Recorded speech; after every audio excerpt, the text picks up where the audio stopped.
Class 11 তোমাদের আমি second চ্যাপ্টারে ধনতান্ত্রিক অর্থনৈতিক ব্যবস্থা এবং সমাজতান্ত্রিক অর্থনৈতিক ব্যবস্থার বৈশিষ্ট্যগুলো পড়িয়েছি।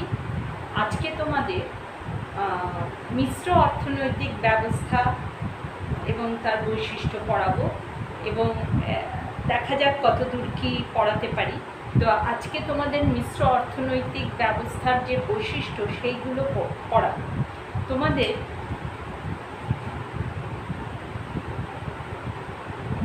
মিশ্র অর্থনৈতিক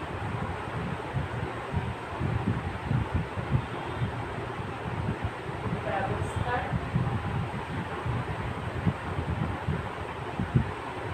বৈশিষ্ট্য।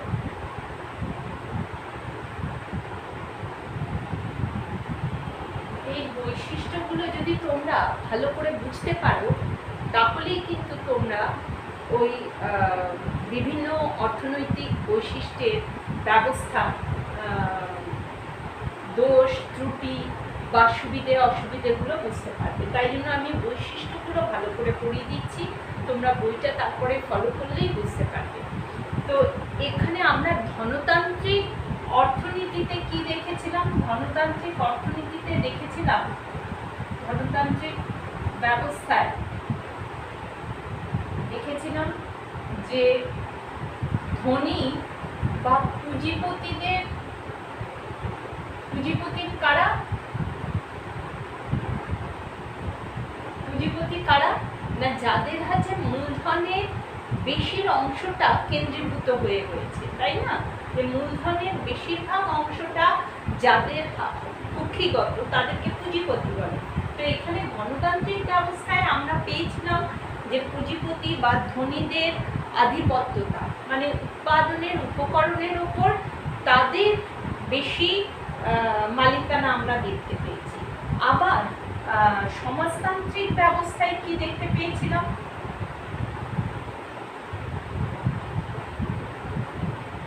সমাজতান্ত্রিক ব্যবস্থায় দেখেছি একটা কেন্দ্রীয় পরিকল্পনা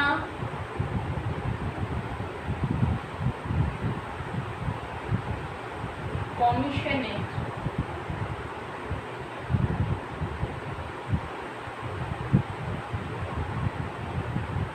উপস্থিত, তাই তো? এই দুটো আমরা দেখতে পেয়েছিলাম। কারণ কি, কেন্দ্রীয় পরিকল্পনা কমিশন সে উৎপাদনের উপকরণগুলোকে সঠিকভাবে নিয়ন্ত্রণ করতে পারে। কিভাবে? যে কাদের জন্য দ্রব্য উৎপাদন হবে, কি পরিমাণ দ্রব্য উৎপাদন হবে, কোন পদ্ধতিতে উৎপাদন হবে, কোন দামে বিক্রি হবে, এইগুলো সব কেন্দ্রীয় পরিকল্পনা কমিশন ঠিক করছে। অর্থাৎ এই সমাজতান্ত্রিক অর্থব্যবস্থায় সরকারি হস্তক্ষেপটা পরিষ্কার। তাহলে আবার ঠিক তার বিপরীত মেরুতে আছে গণতান্ত্রিক পুঁজিপতিদের আবির্ভাব। কেন? কারণ না সমস্ত উপকরণের ব্যক্তিগত মালিকানা বজায় থাকছে, মানে ক্রেতা এবং বিক্রেতা সম্পূর্ণ সার্বভৌমত্ব বজায় থাকে, স্বাধীনতা বজায় থাকে। ক্রেতা কি পরিমাণ দ্রব্য কিনবে, কোথা থেকে কিনবে, কোন দ্রব্য কোন দামে কিনবে, এইগুলো যেমন ক্রেতাদের একদম সার্বভৌমত্ব রয়েছে, স্বাধীনতা রয়েছে সিদ্ধান্ত নেবার, তেমনি দেখা যায় যে বিক্রেতারা নিজেদের ইচ্ছে মতন দাম, ইচ্ছে মতন পরিমাণ, ইচ্ছে মতন ক্রেতাদের বিক্রি করার একটা প্রবণতা দেখা যায়। এতে কি হয়?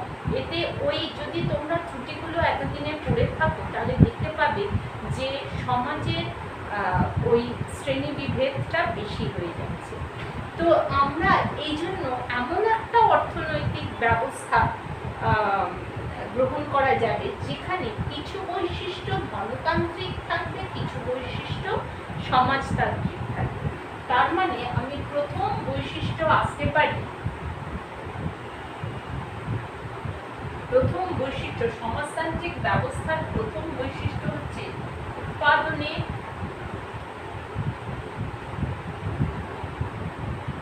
উপকরণগুলি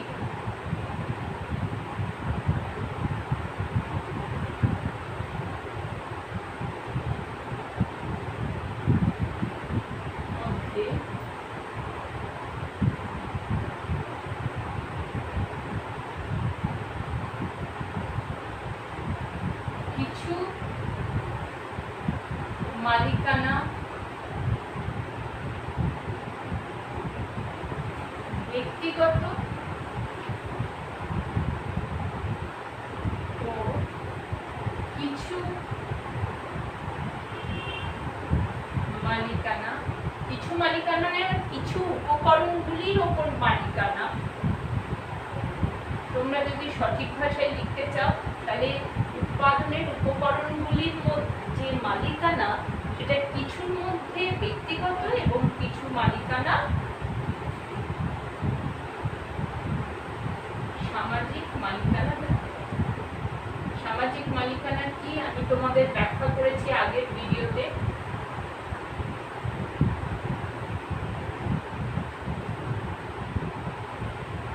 তাহলে প্রথমটাই হচ্ছে কি, এটাতে বোঝাই যাচ্ছে যে কিছু মালিকানা ব্যক্তিগত থাকছে, আবার কিছু উপকরণের মালিকানা সামাজিক মালিকানা, মানে দেশের সব লোক যৌথভাবে মালিকানা এনজয় করছে। তার মানে হচ্ছে ধনতান্ত্রিক এবং সমাজতান্ত্রিক বৈশিষ্ট্যের একটা সহাবস্থান দেখা যাচ্ছে। তার মানে এখানে কিছু ক্ষেত্রে ব্যক্তিগত মালিকানা মানে প্রাইভেট সেক্টরও আছে, আর কিছু ক্ষেত্রে সামাজিক মালিকানা যেটাকে সরকারি বা পাবলিক সেক্টর বলা হচ্ছে। তাহলে আমরা এটা লিখতে পারি যে সরকারি এবং বেসরকারি ক্ষেত্রে সহাবস্থান দেখা যায়। সহাবস্থান কথাটার মানে দেখো, সহাবস্থান কথাটার মধ্যে মানে সরকারির সঙ্গে বেসরকারি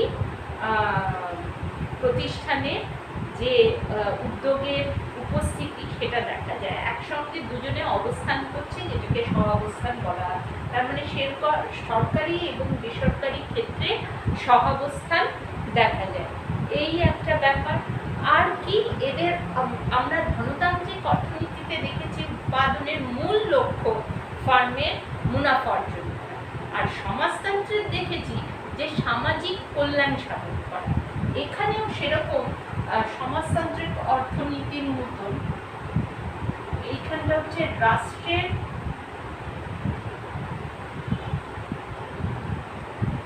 কল্যাণ সাধনী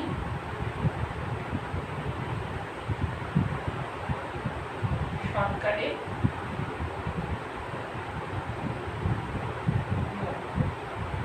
তাহলে এখানে যেহেতু সরকার এবং বেসরকারি ক্ষেত্র দেখা যাচ্ছে, তার মানে বেসরকারি ক্ষেত্রগুলো মুনাফা অর্জন করার লক্ষ্য হতে পারে, কিন্তু যে ক্ষেত্রে সরকারি লক্ষ্য তার মানে রাষ্ট্রের কল্যাণ সাধন করা সরকারের লক্ষ্য হতে পারে। তাহলে কেন এই ক্ষেত্রে দেখা যায়, আমি আরেকটা বলবো যে আয় ও সম্পদের বন্টন তাহলে কি হবে?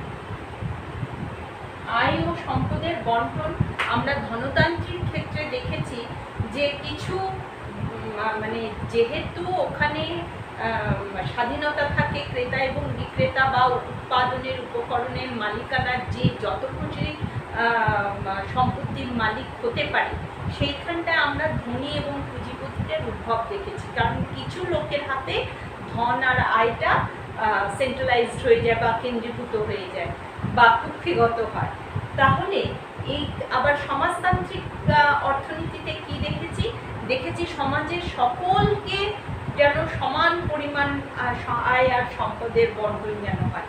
তাহলে একমাত্র একটা জিনিস মনে রাখবো, না ধনতান্ত্রিক অর্থনীতি পুরোপুরি সফল হয়েছে, না সমাজতান্ত্রিক অর্থনীতি বিশ্বের কোথায় দেখা যায়, পিওরলি সমাজতান্ত্রিক অর্থনীতি দেখা যায় না।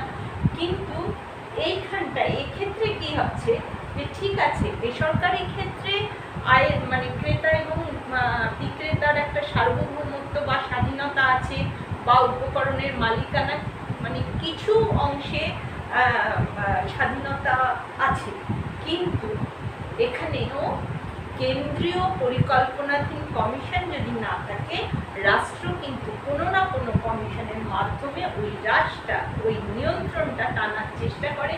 ফলে আয় ও সম্পদের বন্টনের উপরে কি হচ্ছে যে সাম্য আনার চেষ্টা করা হয়, সাম্য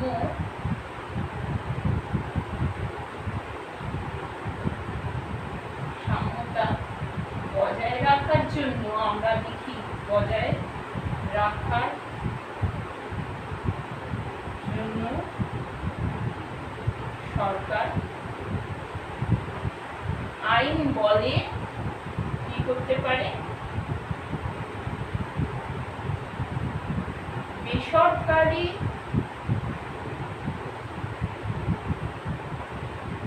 উদ্যোগের উপরে কি করতে পারে, নিয়ন্ত্রণ করতে পারে।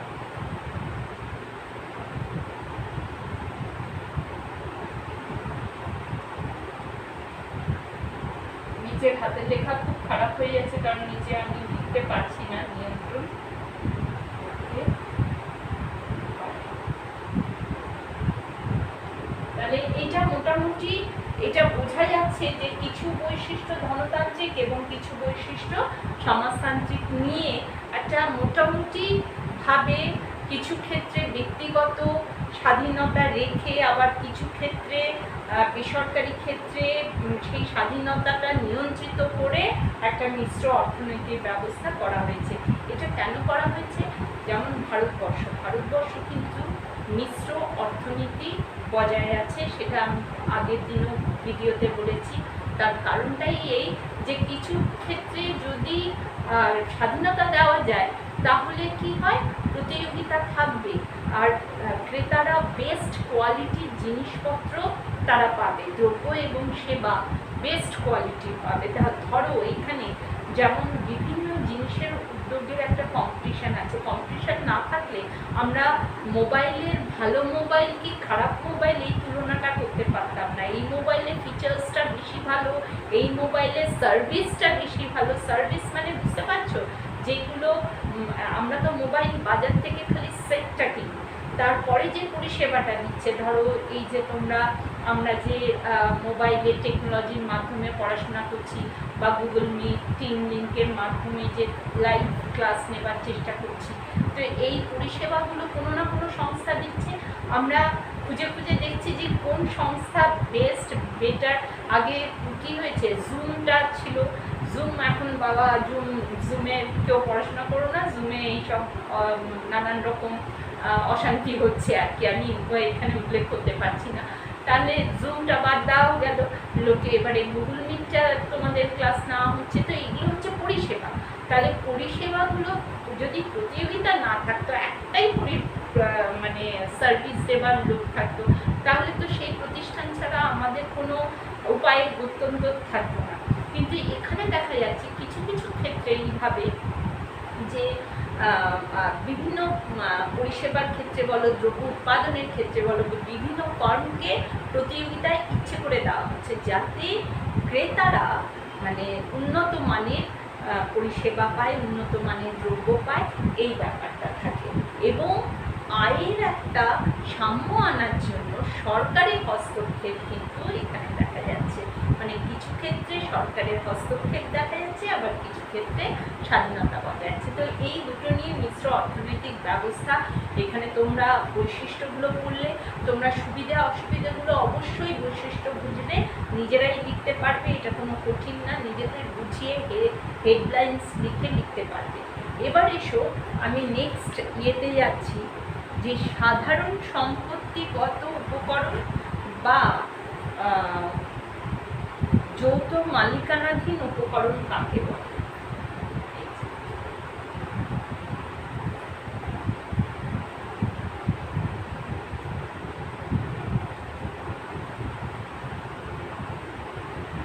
আমি লিখে লিখে যাচ্ছি, যারা বই কেননি ইতিমধ্যে বই কিনবে। আচ্ছা, সাধারণ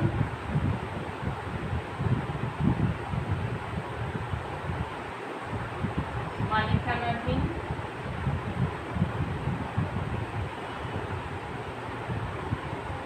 উপকরণ, এটা যে কোনো অর্থনৈতিক ব্যবস্থাতেই দেখা যায়। আমি মিশ্র অর্থনীতি ব্যবস্থায় বলছি না, মিশ্র অর্থনীতি ব্যবস্থা হয়ে গেছে।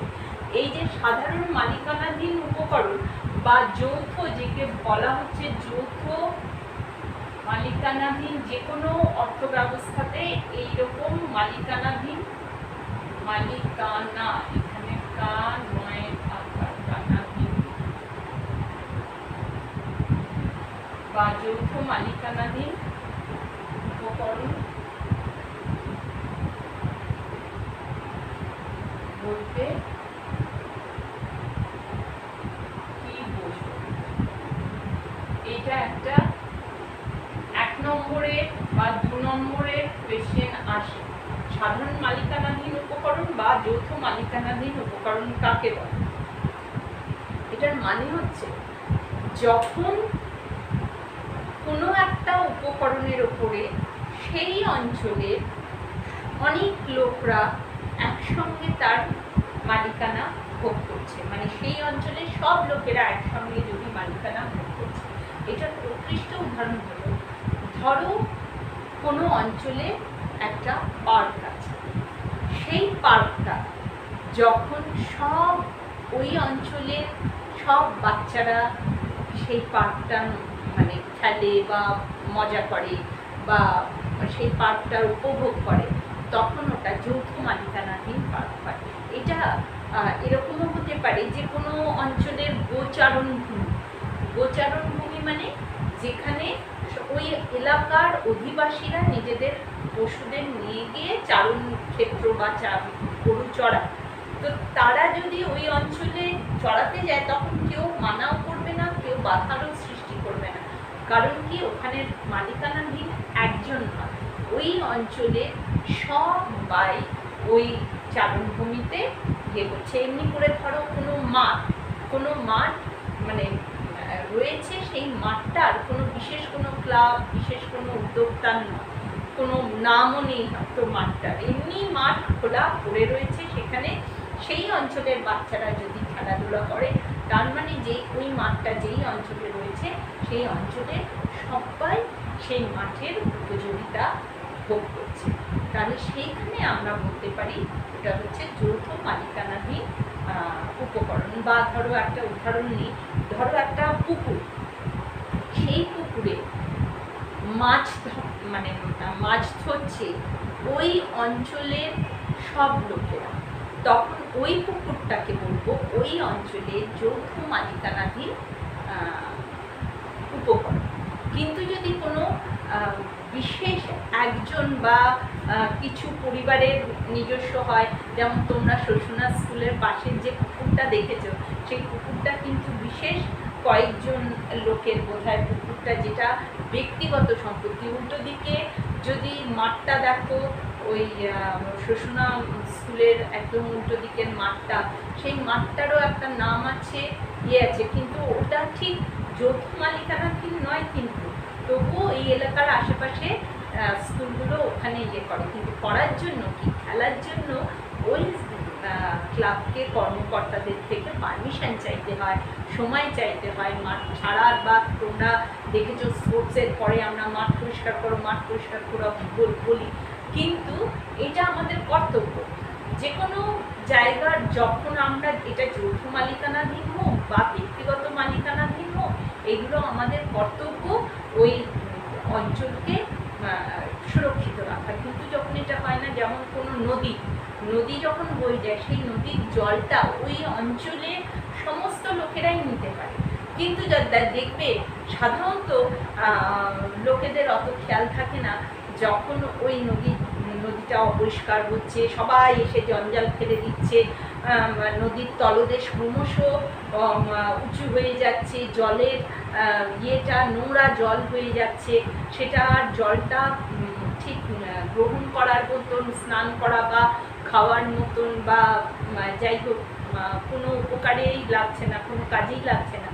তখন আমরা কি বলি, তখন বলি ওই উপকরণের বিয়োগান্ত পরিণতি, মানে সাধারণ সম্পত্তির বিয়োগান্ত।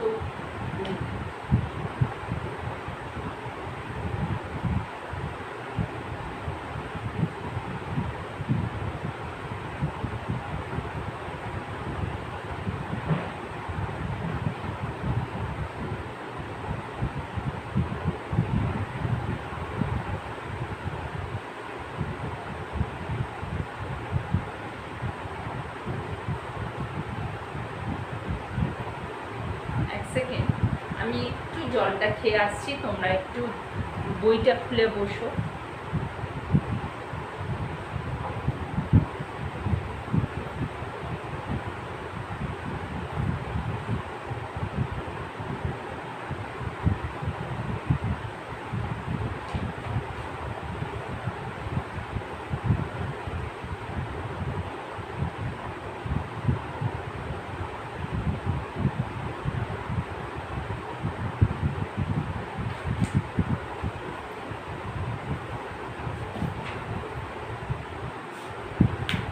তাহলে সাধারণ সম্পত্তির বিয়োগান্ত পরিণতি।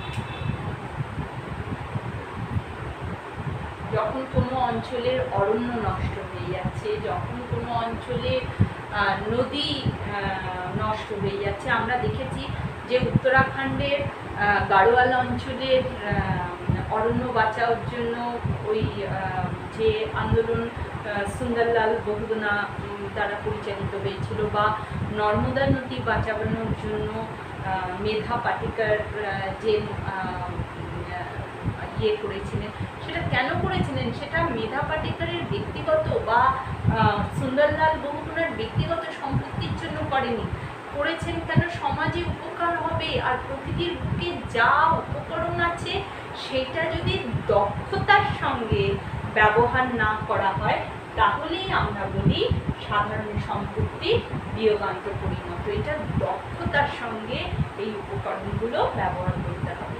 তো এইগুলো হয়ে গেল সাধারণ মালিকানাধীন উপকরণ এবং তার বিয়োগান্ত পরিণতি।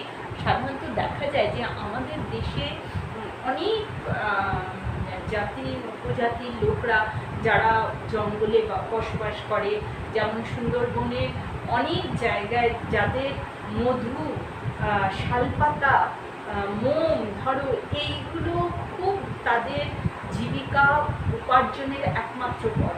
আর সেইগুলো যদি নষ্ট হয়ে যায় তাহলে কিন্তু এটা যৌথ মালিকানাধীন উপকরণের বিয়োগান্ত পরিণতি দেখা যাচ্ছে। আর এই অরণ্যগুলোকে তখন কী করতে হয়? দক্ষতার সঙ্গে ইয়ে করার জন্য, রক্ষা করার জন্য সরকারকে হস্তক্ষেপ করতে হয়। বলতে হয় যে এই অরণ্যকে, যেমন সুন্দরবন অঞ্চল তোমরা জানো যে এখানে যাতে বাঘ না মারা হয়, কুমির না মারা হয়, বা চোরা কারবারিরা জঙ্গল না কাটতে পারে, সেই জন্য এটা একটা সুরক্ষিত অরণ্য সরকার দ্বারা করা হয়। তো এইভাবে সরকারের হস্তক্ষেপ দিয়ে নিয়ন্ত্রণ করে উপকরণের দক্ষতার সঙ্গে ব্যবহার করার পদ্ধতি রয়েছে। আচ্ছা, তোমাদের আর দেখে নিই কি আছে এরপরে। এই চ্যাপ্টারটা লাস্ট আমরা চলে আসি উন্নত অর্থনৈতিক বৈশিষ্ট্য। উন্নত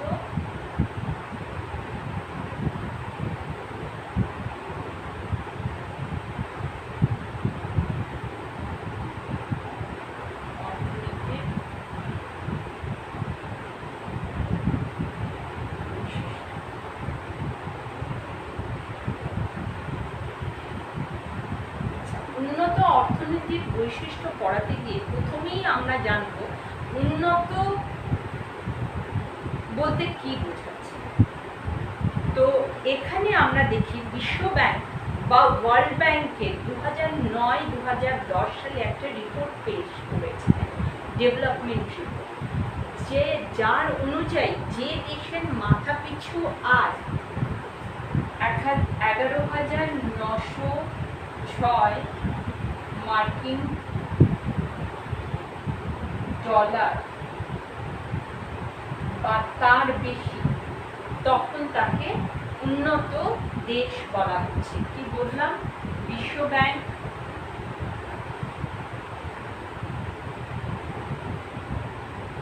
বা এটাকে বলে ওয়ার্ল্ড ব্যাংক,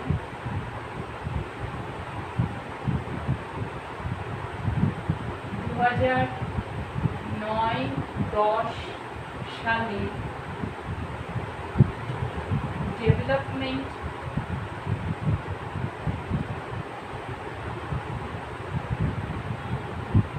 রিপোর্টে বললেন যে এই বিশ্ব ব্যাংক দ্বারা একটা রিপোর্ট পেশ করা হয় প্রত্যেক বছর বা কিছু বছর অন্তর। 2009-10 সালে যে ডেভেলপমেন্ট রিপোর্ট বেরোয় সেখানে বিশ্ব ব্যাংক বলেছেন যে 11,906 মার্কিন ডলার যে দেশের মানে আয়, তাহলে সেই দেশকে আমরা উন্নত অর্থনীতি বলব। এবারে মাথাপিছু আয় 11,906 মার্কিন ডলার, এই মাথাপিছু আয়টা বলতে কি বুঝি একটু একে একে আমরা দেখি যে কি বলছে। এখানে বিশ্ব ব্যাংক তিন ধরনের অর্থনীতির কথা আমাদের বলেছে বিশ্বব্যাংকের দ্বারা। তিন ধরনের অর্থনীতি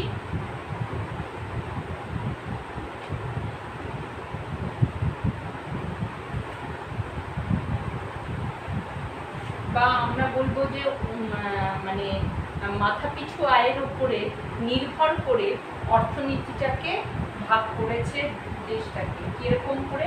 স্বল্প উন্নত দেশ, স্বল্প আয় বিশিষ্ট দেশ,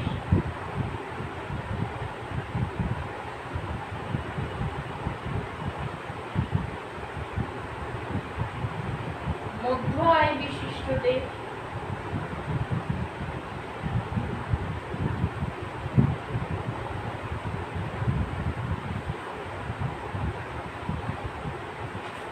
এবং উচ্চ আয় বিশিষ্ট দেশ।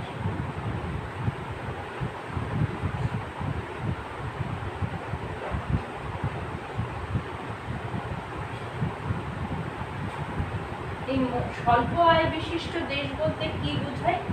যে দেশগুলি 400 মার্কিন ডলার মাথাপিছু আয়, 400 মার্কিন ডলার মাথাপিছু আয় বা 400 মার্কিন ডলারের থেকে কম, সেইগুলোকে স্বল্প আয় বিশিষ্ট দেশ বলা হচ্ছে। আর যদি 400 মার্কিন ডলার থেকে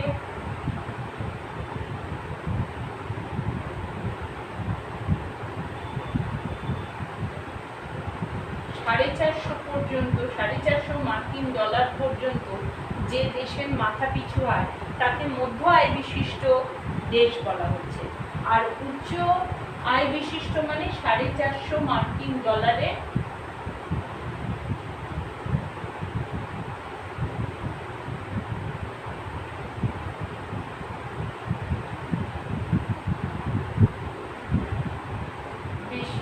বেশি মানে কত বেশি সেটা কিন্তু কোনো হিসাব নেই। তো আমরা দেখতে পাচ্ছি বিশ্বব্যাংক এটা কখন বলেছিলেন? এটা 1980 সালে। এটা 1980 তো?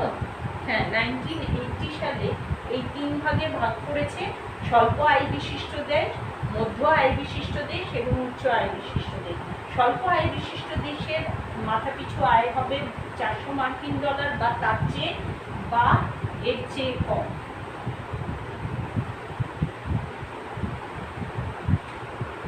আর মধ্য বা আয় বিশিষ্ট দেশ মানে 400 মার্কিন ডলার থেকে 450 পর্যন্ত যার মাথাপিছু আয়। আর উচ্চ আয় বিশিষ্ট দেশ মানে 450 মার্কিন ডলারের বেশি। তো এই যে 1980 সালে বিশ্বব্যাংক এই যে অর্থনীতিগুলো দেখিয়েছে, তার মানে আমরা খানিকটা ধারণা করতে পারি যে কোন দেশগুলোকে আমরা উন্নত, কোন দেশগুলোকে অনুন্নত, কোন দেশগুলোকে সম্পূর্ণত ইত্যাদি ইত্যাদি বলবো। যদিও এতদিনে তার কিন্তু আমি আগেও বলেছি যে অর্থনীতিটা কিন্তু কোনো স্থির ধারণা নয়, মানে প্রত্যেক দিন প্রত্যেক মুহূর্তে পরিবর্তন হচ্ছে। এর পরের রিপোর্টগুলো আমাদের দেখলে দেখা যাবে হয়তো এইগুলোর ধারণাগুলো একটু পরিবর্তন হয়েছে। যেহেতু তোমাদের প্রিন্টিং ভাবে তোমাদের জয়দেব সার্কেলে যা আছে আমি তাই পড়াচ্ছি, কিন্তু এটা যদি একটু আধুনিক তোমরা একটু নেট ঘেটে দিতে পারো তাহলে সেই তথ্য যে গ্রাহ্য হবে না তা নয়। তাহলে উন্নত অর্থনীতি এবারে আয়, তার মানে আমরা উন্নত বা অনুন্নত অর্থনৈতিক বৈশিষ্ট্যগুলো, আমি শুধু অর্থনীতির বৈশিষ্ট্যগুলো দেখাই, তাহলে তোমরা বুঝতে পারবে যে উন্নত এবং অনুন্নত কিভাবে আমরা বুঝতে পারি। তাহলে 1 নম্বর আমরা বৈশিষ্ট্যগুলো আগে দেখি। 1 নম্বর হচ্ছে মাথাপিছু আয়।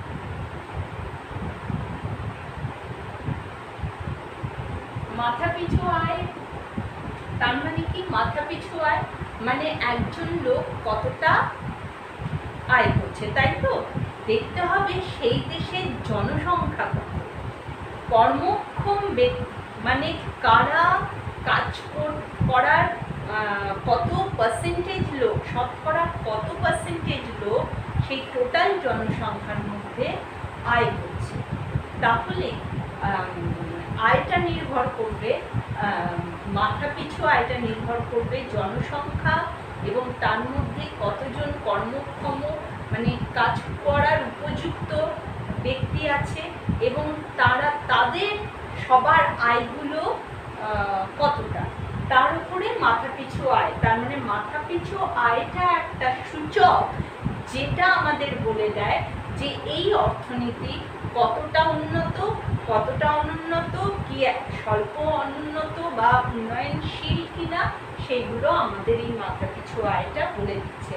আর কি বলছে, আর আরেকটা জিনিস খুব ইম্পর্টেন্ট, তোমাদের অনেক সময় 1 নম্বর কোয়েশ্চেনে আসে যে কোন ক্ষেত্রে প্রাধান্যতা রয়েছে।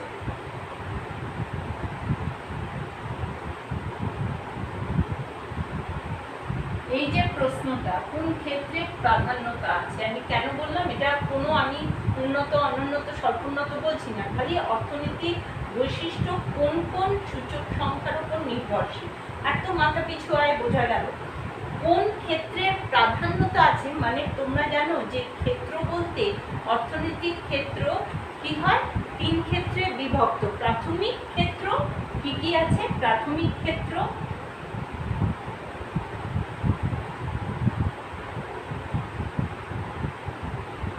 আর আছে মাধ্যমিক ক্ষেত্র, আমি পুরোটা লিখছি না, প্রাথমিক ক্ষেত্র, মাধ্যমিক ক্ষেত্র, আর 3 নম্বর হচ্ছে সেবা ক্ষেত্র। তার মানে তোমরা জানো প্রাথমিক ক্ষেত্র মানে কি, কৃষি বা কৃষির সঙ্গে সম্পর্কিত সমস্ত, যেমন ডেয়ারি শিল্প হতে পারে, পশুপালন শিল্প হতে পারে, তো এইগুলো হচ্ছে প্রাথমিক ক্ষেত্র। আর মাধ্যমিক ক্ষেত্র কি, ব্যাংক, বিভিন্ন ধরনের শিল্প ইত্যাদি মাধ্যমিক ক্ষেত্র। আর সেবা ক্ষেত্র তো বুঝতেই পারছো, পরিষেবা যা যার উপর নির্ভর করছে, পরিবহন পরিষেবা বা ওই টিচার্সদের কাজ, লয়ার্সদের কাজ, এইগুলো সেবা ক্ষেত্র হয়ে যাচ্ছে। তাহলে যখন এই অর্থনৈতিকটা অত্যন্ত উন্নত হবে, সেখানে দেখছি প্রাথমিক ক্ষেত্রের বৈশিষ্ট্য কম দেখা যায়। তার মানে জাতীয় আয়ের একটা বড় অংশ, জাতীয় আয়ের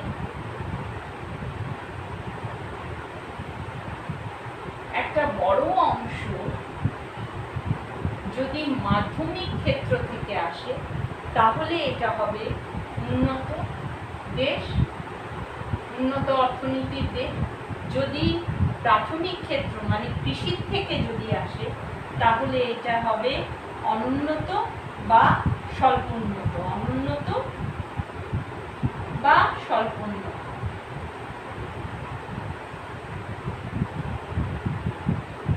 তার মানে দেখা যায় যে দেশগুলো উন্নত মানে একদম, ধরো আমাদের কিছুদিন আগে পর্যন্ত আমরা কি বলতাম, আমেরিকা, ইউরোপের বিভিন্ন দেশগুলো উন্নত দেশ, তো সেই উন্নত দেশগুলো কিন্তু কৃষির প্রাধান্যটা কম থাকে, জাতীয় আয়ে একটা বেশিরভাগ অংশ আসে মাধ্যমিক ক্ষেত্র থেকে।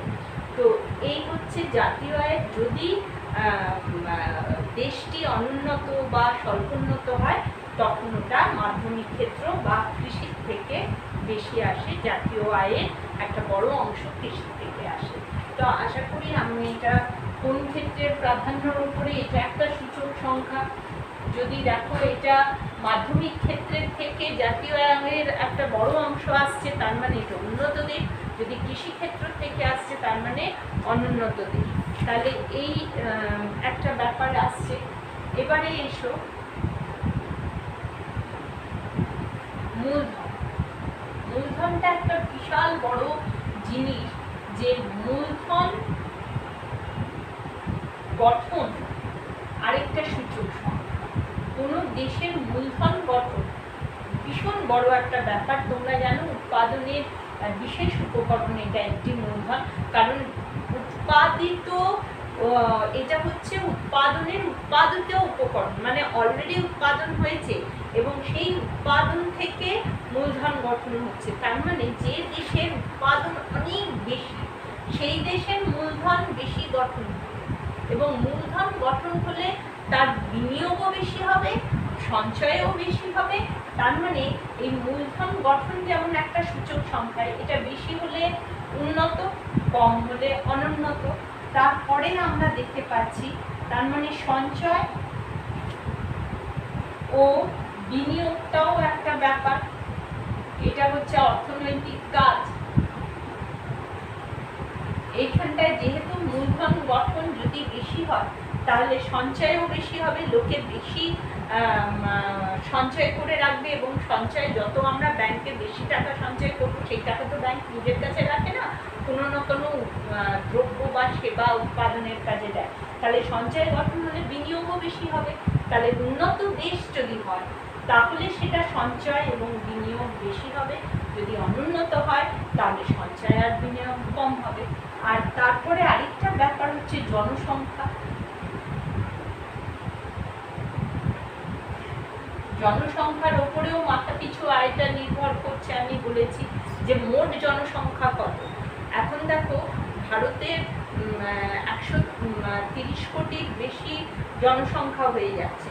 তাহলে সেই জনসংখ্যা যদি বেশি হয় তাহলে এদিকে যদি উৎপাদন কম হয়, মূলধন কম গঠন হয়, তাহলে লোকের একটু মানে সেই দেশটার একটু সময় লাগবে উন্নত হওয়ার জন্য। তাহলে জনসংখ্যাটা কিন্তু, যদিও জনসংখ্যা দেখা যাচ্ছে যে উন্নত দেশে কম জনসংখ্যা, আবার অনুন্নত দেশে জনসংখ্যা বেশি হয়। এটাকে জনসংখ্যার বিস্ফোরণ বলা হয় অনুন্নত দেশে, যেহেতু অন্যান্য অর্থনৈতিক গঠন, অন্যান্য অর্থনৈতিক কাঠামো, আমি অর্থনৈতিক কাঠামোটাও একটা সূচক সংখ্যা। এইখানটায় কেন চলে আসলাম, কারণ এই কাঠামোতে, অর্থনৈতিক কাঠামো মানেটা আমরা কি বলতে চাইছি, শিক্ষা, স্বাস্থ্য, আইন, পরিষেবা ইত্যাদি ইত্যাদি ইত্যাদি ইত্যাদিগুলো অর্থনৈতিক কাঠামোর মধ্যে আসে। যে দেশে শিক্ষার যত বেশি গুরুত্ব পাবে, যত বেশি দেশ শিক্ষিত হবে, তাহলে সেই দেশের জনসংখ্যা কিন্তু আপামর জনসংখ্যা কি হবে, নিজেকে উন্নত করার চেষ্টা করবে। তার মানে তাদের মধ্যে এক ধরনের কর্মক্ষমতা বেড়ে যাবে, উপার্জন বেশি করতে চাইবে, উৎপাদন বেশি হবে।